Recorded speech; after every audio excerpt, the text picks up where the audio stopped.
great love. His great love that came out to meet you. Of His great love that's been coming through. Of His great love that's been coming out to entreat you. Of His love that's been coming through. Can be your love or my love. Can be His love or her love. Can be its love, her love. Talking about His great love. Shalom, I am Rabbi Shaul Praver. You're watching Rabbi Rock. Today I want to talk to you about the most sacred prayer in Judaism, the Shema. I'd like to read the first paragraph for you and translate it. Shema Yisrael, Adonai Eloheinu, Adonai Echad. Hear Israel, God our God, God is one. Then it reads, Baruch Shem Kavod Malchuto Le'olam Va'ed. Blessed be the name and honor of His kingdom forever and ever. And then it goes into the part which oftentimes congregations chant. I'll chant it for you.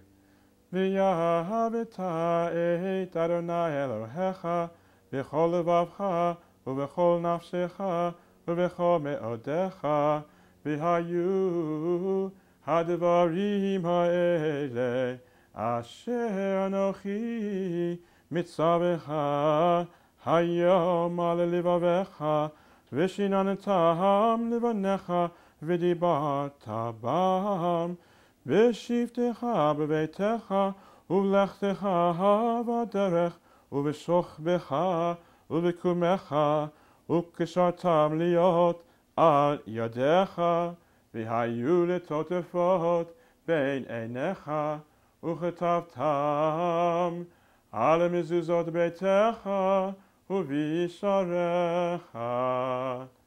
So all you shul goers know, you've heard that many times in your congregations.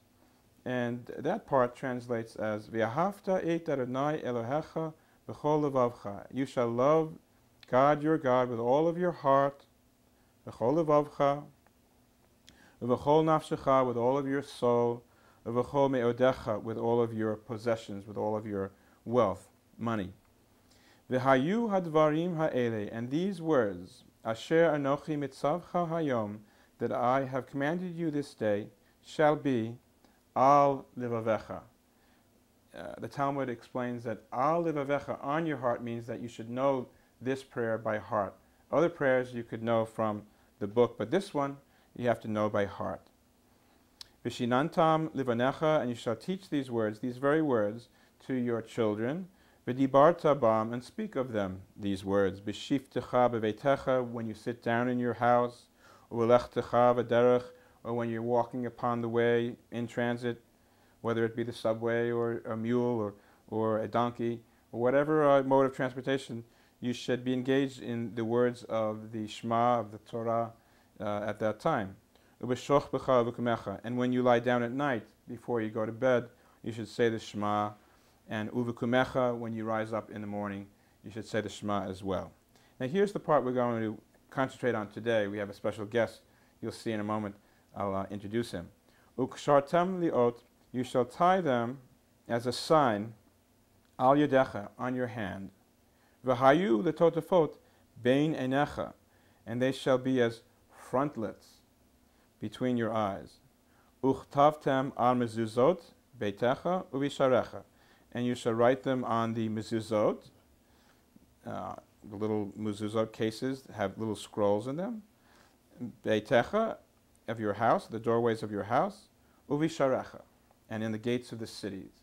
The Talmud explains that the gates of the city refer to the ancient cities. People would live in walled cities to protect themselves from attackers. And that main gate, that main entranceway, there should be a mezuzah. And indeed, if you go into the Jaffa Gate in Jerusalem today, there is a mezuzah right on the wall. And beitecha, our houses, should have a mezuzah, that's the little scroll, attached to the right side of the door. Every door that has like a lentil on top, and that door should have a mezuzah. It brings blessing into a home. It's a mitzvah to have them. And here, ukshartem liot ayadecha, you shall tie them as a sign upon your hand. There is no way that we would understand what those words mean without the assistance of the Talmud. And the Jewish people have the Talmud, the oral law, and the expression, ukshartem liot ayadecha, tie them as a sign upon your hands, refers to the Tephillin, otherwise translated as prolactaries. I believe it's a Greek word initially. And these are these curious little boxes that have scrolls in them that are worn on the arm, and they're tied on the arm, and they're wrapped 7 times on the arm and around the fingers. We'll get into it more later. And there's also this statement, V'hayu l'totefot bein einecha, they shall be as frontlets between the eyes. And that is also very vague, and the Talmud explains that the between the eyes is the Tephillin shel rosh, the Tephillin that goes on the head, right near the soft spot of where the baby it has a delicate skull there. They say be careful with the baby. Right on that spot, the Tephillin shel rosh fit, and then they have these straps that come down forward. And there's a lot of mysticism and a lot of interesting things associated with the Tephillin. Today we have a very, very special guest. His name is Dr. Steve Schram, and he's here to talk about the Tephillin from a very unique perspective, and I'm going to let him tell you all about it. Shalom.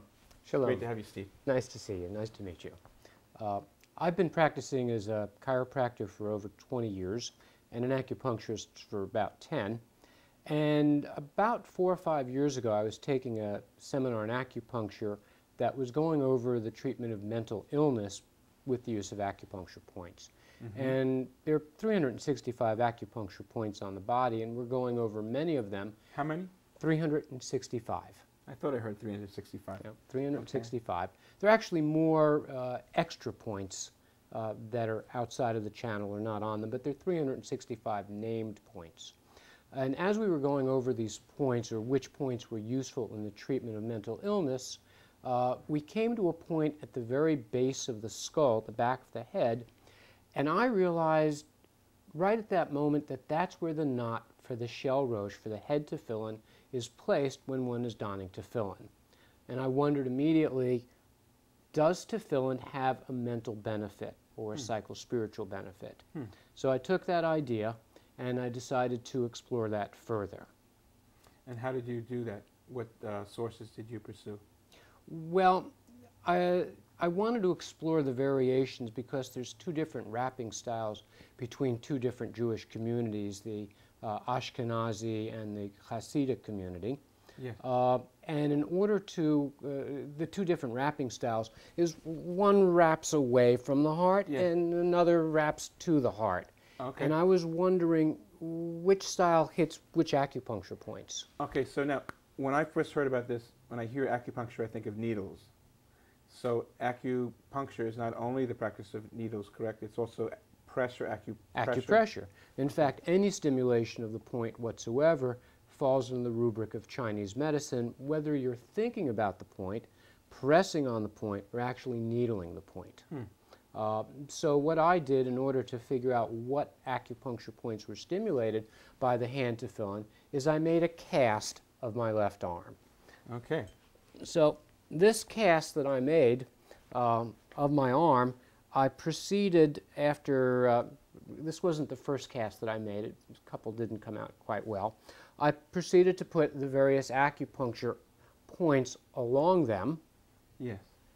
And then I would practice wrapping the different styles of Tephillin around the hand and around the arm and measure which points were being intersected by which wrapping styles. Yes. And I came across a table of points that both styles seemed to hit very well, and then I analyzed the points as if this was a point prescription, as if we were treating somebody. If we listed all of the points that they intersected, what do we get as a point formula? Well, It turns out that that point formula is very specific for treating mental illness. Wow. What kind of illnesses? Anxiety, tension, insomnia, craziness. Okay. That's very interesting because the Shema, the prayer, Hear, O Israel, God our God is one, is supposed to create a sense of tranquility in and of itself, because it's giving it over to God. God is, everything is emanating from God. We can't control everything. I think part of anxiety is trying to control everything, which is impossible. Right.